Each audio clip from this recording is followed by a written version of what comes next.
Welcome to lesson 24, and in this lesson we will apply the overheads to production by using the POR. Now you will remember in lesson 23, the previous lesson, we learned how to calculate the POR, or then the predetermined overhead rate. Now we first need to look at the difference between actual and applied overheads. Then we will allocate the overhead cost using the POR. We will look at under and over application of overheads and the effect of this under or over application of overheads. Now the difference between the actual and the applied overheads. Now the actual overheads are the real overheads, the ones that you incurred. So in other words, the amount that you really or actually spend. And you need this amount for accurate determination of income. So to determine your income, you need the actual numbers. Now, where will you record the actual overheads? You will record it as a debit, in other words, on the left-hand side of your manufacturing overheads. Then applied overheads, that is the amount of overheads applied to products using the POR. You will remember we did the POR in a previous lesson. And then where will you record the applied overheads? You will go to the credit or the right-hand side of your manufacturing overhead account. Now, how will we absorb the overhead cost? We know by this time how to calculate our POR. We know what's the difference between the applied and the actual overheads, but now we need to absorb the overhead cost. So the steps that we will follow is that we will select an allocation base or a cost driver. Now, when we calculate POR, you will remember we looked at different allocation bases or cost drivers. That could be your prime cost, it could be your direct materials, direct labor, maybe machine hours. There were a variety of bases on how to calculate your POR. So we will select an appropriate allocation base for our calculation. Then we will have a planned or an estimate of the manufacturing overhead cost for the period and also the activity level. So if we are saying our allocation base will be machine hours, then we will estimate the machine hours for the period. Now, if we have the allocation base and we have the estimated manufacturing overhead cost and activity level, then we can calculate POR. This is what we basically did in a previous lesson. Now, the last step will be to take your POR and multiply it with the actual activity level to apply your overhead cost. Now, if we look at this example, we use then machine hours, so you will use your POR that you already calculated with your actual activity level. So now you will look at the actual machine hours and then apply your overhead cost. Now, the information that we have for our exercise, we have actual manufacturing overheads.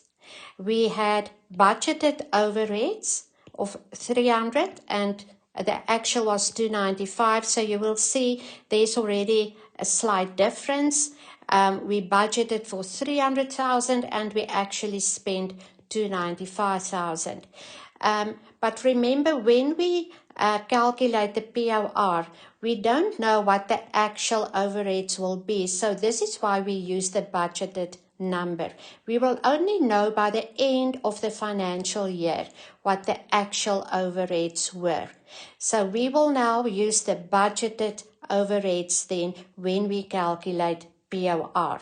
Then we also have budgeted activity, and the activity or the allocation base that we will use is machine hours. So we have the budgeted or the planned activity level is 60,000 machine hours, but then actually there were 62,000 machine hours during the year. So there's also a slight difference. And then machine hours are used as the allocation base. So our first requirement is to calculate the POR.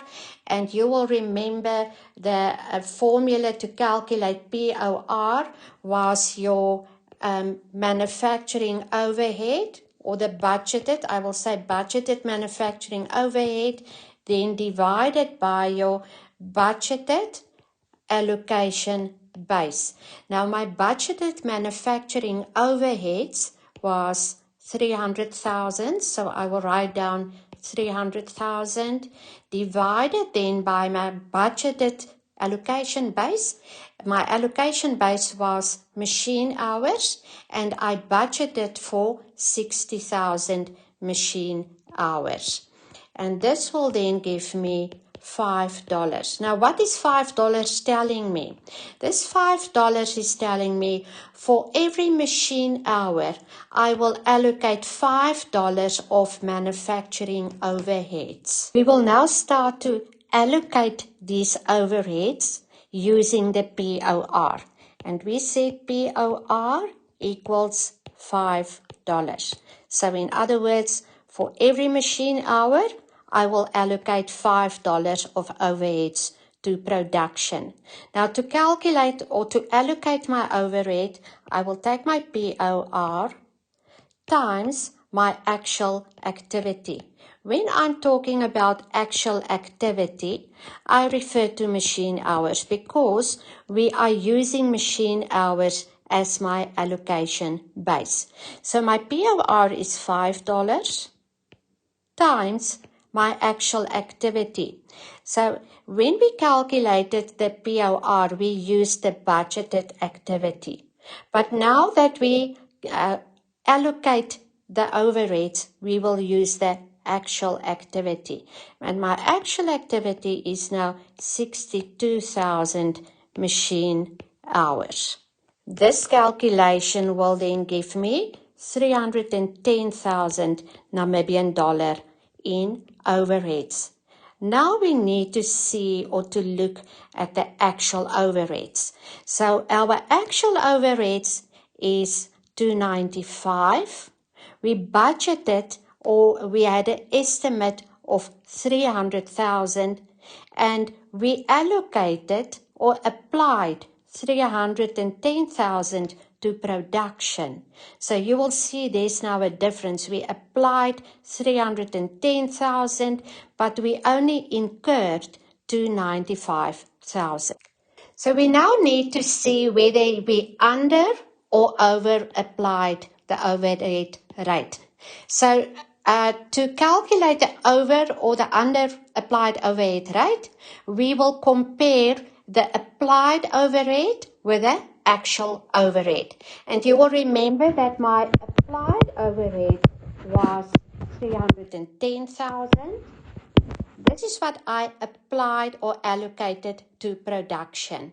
My actual was only 295. So what do you see now? You see that we actually over applied. We applied 15,000 too much to production, and this is the amount that we did not spend or actually incur. And because it's too much, we will refer to this as over applied. Now, when this amount that we applied to production is less than the actual amount, we will refer to that as under applied.